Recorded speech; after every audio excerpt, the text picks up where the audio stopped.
Alright guys, here we are, last video to help us complete our stained glass activity.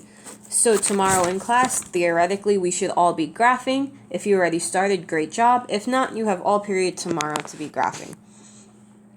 So, when graphing an equation, we always start with our b value, which we all know is the y-intercept.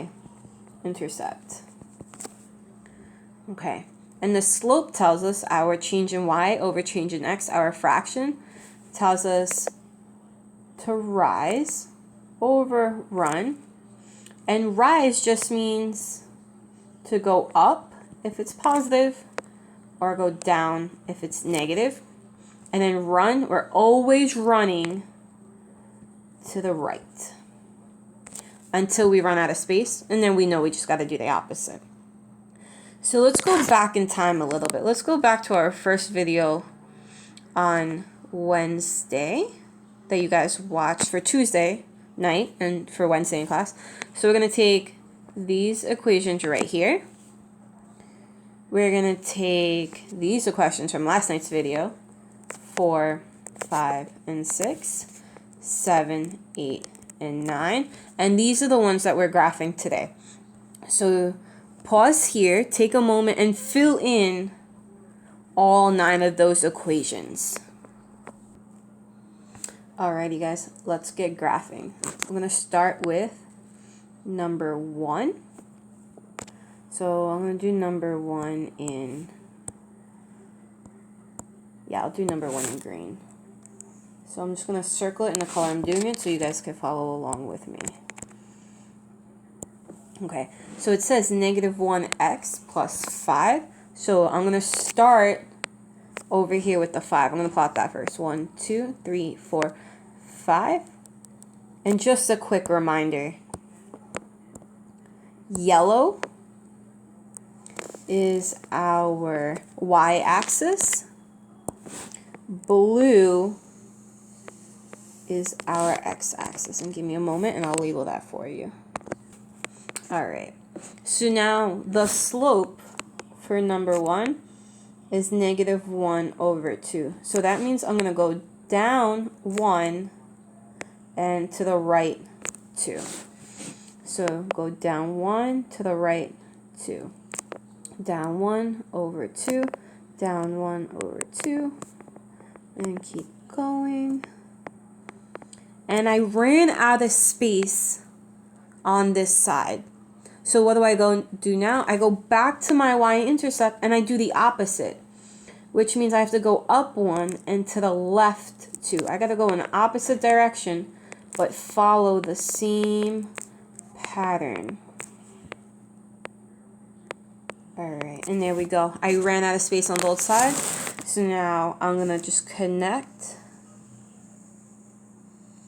my lines. Alright, and that's number 1. Done. Number 2 is going to be blue.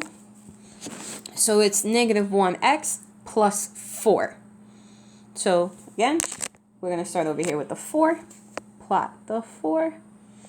And now number 2, my slope says negative 1 over 1. So if it's a whole number, we always put it over 1. And this just means down 1 and to the right 1. So from here, down and over, down and over, down and over. You guys go ahead and continue graphing this line all the way until we run out of space. Okay, as you can see, this one over here, negative 510 or negative 610, my bad, was the last one I could do. I ran out of space. So I'm going to go back to my 4 and go in the opposite direction. And see over here, it shared a point with the other line, but that's okay because we want to create like an art image. So some of the lines are going to intersect, cross, share points. It's okay. So we're going to keep going here. And again, I ran out of space. So I'm going to go ahead and connect this line to the best of my abilities. In class, you guys have rulers to help you make these lines straight. So Let's go ahead and graph number 3. We're going to move this process along a little faster. Green is going to be purple. So it's negative 1/3 x minus 8. So minus 8, let's go find negative 8. I got 1, 2, 3, 4, 5, 6, 7, 8. All right. And number 3, what does negative 1/3 mean to do? You guys should know. It means down 1, to the right 3 this time. Make sure we're very careful counting our boxes. So down 1 over 1, 2, and 3. And again, down 1, 2, and 3. And I'm going to squeeze one more on this bottom line here. Again, out of space, so I'm going to go the other way. I'm going to connect my line, and I'll meet you guys at the end of this line.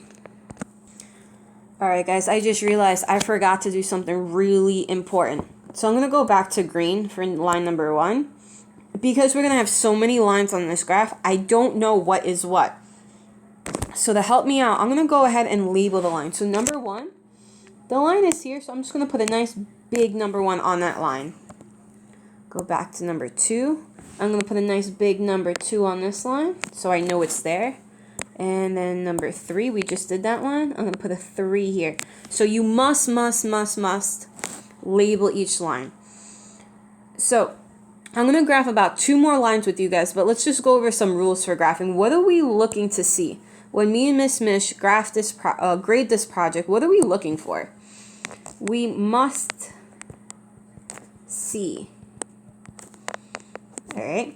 When you're actually graphing, we're going to make sure you're graphing in pencil. When you're all done, you guys can make it as colorful as you want, but you must be graphing in pencil to avoid mistakes and crossing out and scribbling out and all of that. Okay? You must have straight lines. So make sure we're using a ruler. Use a ruler. And then the last thing, most important, you must label each line. All right? So those are the 3 important things if we want a 4 on graphing. So let's go ahead and pick one more line from part 2. I like line number 4. Let's go ahead and graph that one. Y equals 1x minus 1. So let's graph that. We have negative 1 right here. And it says 1 over 1. So let's look. Number 4. Our slope is 1. So I'm going to put it over 1 because I need a fraction. And this says, instead, up 1. And to the right 1. So I'm going to go up and over.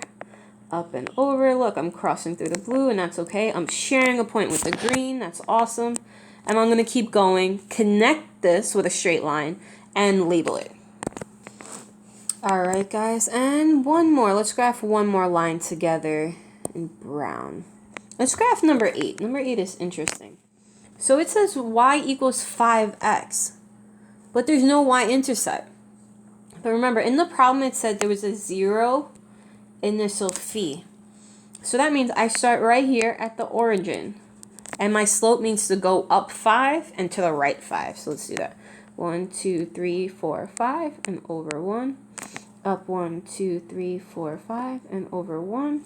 And then opposite. 1, 2, 3, 4, 5, over 1. Alright guys, I'm going to finish this line and label it and get right back to you. Okay guys, so this is sort of what your project is going to look like. It's going to have all these lines crossing and sharing points, which is perfectly fine. And then if you guys have time, you could color in each of the areas, make it unique, make it your own. It's your project. So I'm really excited to see how your projects come out, and we'll see you in class tomorrow. Any questions, throw them in at the end of the video.